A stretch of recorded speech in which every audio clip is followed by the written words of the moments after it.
केंद्रीय वित्त मंत्री निर्मला सीतारमण ने शनिवार को संसद में नरेंद्र मोदी सरकार का बजट 2025 पेश किया।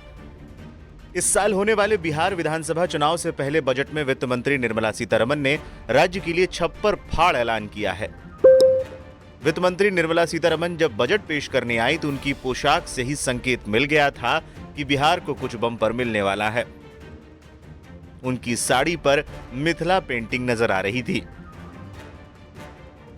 वित्त मंत्री निर्मला सीतारमण ने बिहार में नए ग्रीनफील्ड एयरपोर्ट बनाने की घोषणा की।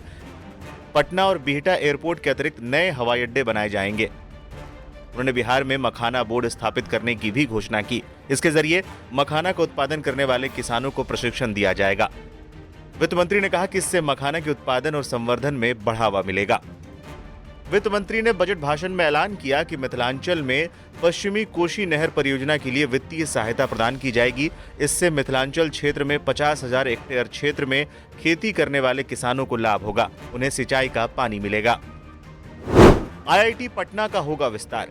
केंद्रीय वित्त मंत्री ने अपने बजट भाषण में कहा कि आईआईटी पटना का विस्तार किया जाएगा। इसमें नए हॉस्टल खुलेंगे, छात्रावास की क्षमता बढ़ाई जाएगी। इससे छात्र छात्राओं को बेहतर सुविधा मिल सकेगी। बिहार में खुलेगा फूड टेक्नोलॉजी इंस्टीट्यूट। इसके अलावा बिहार में राष्ट्रीय खाद्य प्रौद्योगिकी उद्यमशीलता और फूड टेक्नोलॉजी इंस्टीट्यूट की स्थापना की जाएगी। वित्त मंत्री ने कहा कि इससे समूचे पूर्वी क्षेत्र में खाद्य संस्करण के कामों को बढ़ावा मिलेगा। इससे किसानों की आमदनी बढ़ेगी और युवाओं को कौशल प्रशिक्षण और रोजगार के अवसर मिलेंगे। वित्त मंत्री की साड़ी का बिहार से खास कनेक्शन। वित्त मंत्री निर्मला सीतारमण ने शनिवार को बजट भाषण के दौरान जो साड़ी पहनी उसका बिहार से खास कनेक्शन है। उनकी साड़ी पर मिथिला पेंटिंग है। उन्हें ये साड़ी पद्मश्री पुरस्कार विजेता दुलारी देवी ने गिफ्ट की थी। मिथिलांचल में वेस्टर्न कोसी कैनाल प्रोजेक्ट। लगातार बाढ़ की विभीषिका झेलते रहने वाले बिहार के लिए वित्त मंत्री ने अहम ऐलान किया। वित्त मंत्री ने कहा कि पश्चिमी कोसी नहर ईआरएम परियोजना के लिए वित्तीय सहायता प्रदान की जाएगी, जिससे बिहार के मिथिलांचल क्षेत्र में 50,000 हेक्टेयर से अधिक भूमि पर खेती करने वाले बड़े किसानों को फायदा मिलेगा। बिहार को मिली सौगात पर अलग अलग प्रतिक्रियाएं सामने आई। तेजस्वी यादव ने बजट पर केंद्र सरकार को घेरा और कहा कि बिहार के साथ सौतेला व्यवहार किया गया है। बजट का मतलब तय कर पा रहे हैं, जो अनाउंस कर रहे हैं, घोषणा खाली कर रहे हैं। ये तो वही पुरानी बात है। पुराने जो बजट में जो घोषणा इन्होंने किया था कि बिहार को इन्होंने कहा था कि पैकेज देंगे 59,000 करोड़ का, पहले उसका तो हिसाब दे दें। कहाँ गए 59,000 करोड़? 59,000 करोड़ तो पुराने 10 सालों का जो काम गिनाया हुआ उसी को रिपैकेजिंग करके केवल घोषणा इन लोगों ने करने का काम किया। कोई हिसाब किताब नहीं। अब कोई भी चीज बनाना है, करना है, तो उसका बजट तय होता है कि नहीं होता? यहाँ तो कोई बजट तय नहीं है एयरपोर्ट का, ग्रीनफील्ड का।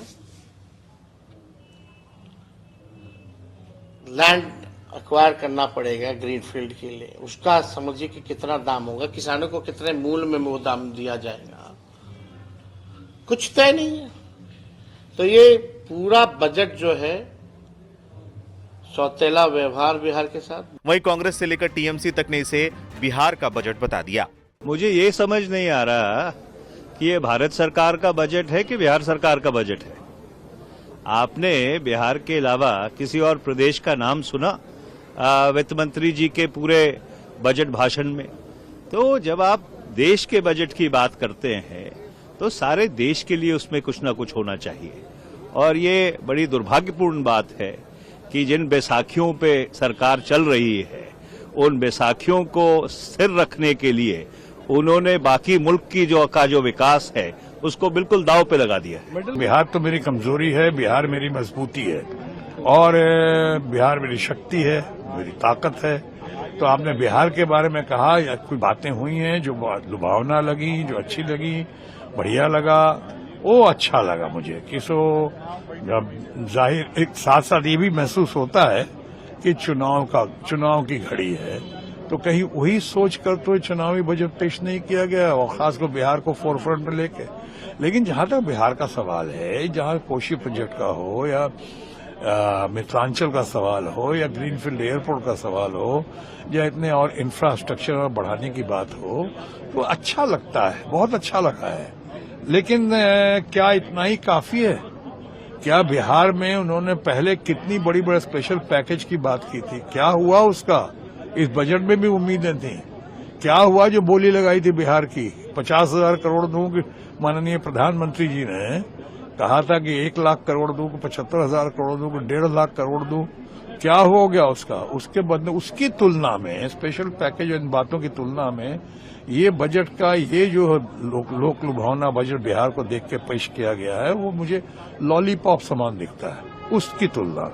बहरहाल जो हुआ something is better than nothing, हम उसकी सराहना करते हैं बिहार के कॉन्टेक्स्ट में। भाई बजट में आम आदमी के लिए कुछ नहीं है, क्योंकि आपको पता है कि इस साल बिहार में चुनाव है, तो बिहार का चुनाव को रख के सर में रख के उन्होंने पूरा बिहार के लिए एक बजट रोल आउट किया है, जहां पे हर चीज बिहार को दिया है। पिछला बार भी 2024 में जुलाई में जब बजट पेश किया था तो आपने देखा था सब कुछ आंध्र प्रदेश और बिहार के लिए किया गया था।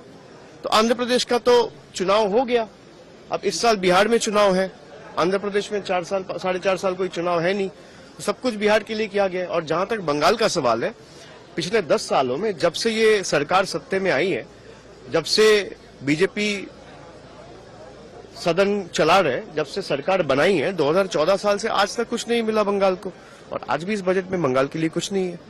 ये दुखद है, अनफॉर्चुनेट है। देखिए, सबसे ज्यादा तो स्टेटों के नाम देखिए, बिहार जहाँ पे चोन आ रही है, बिहार बिहार बिहार, उसके बाद असम की आ रही है तो असम, पंजाब का तो नामो निशानी है। वो किसान धरने में बैठे 4 साल से एमएसपी की लीगल गारंटी के लिए। किसान के लिए क्या मखाना बोर्ड, ये बोर्ड वो बोर्ड, सो किसानों के विरुद्ध एक बजट था, और किसान जो उसके लिए लड़ाई लड़ रहे हैं उनकी तो कुछ सुनी नहीं गई, तो दुख है।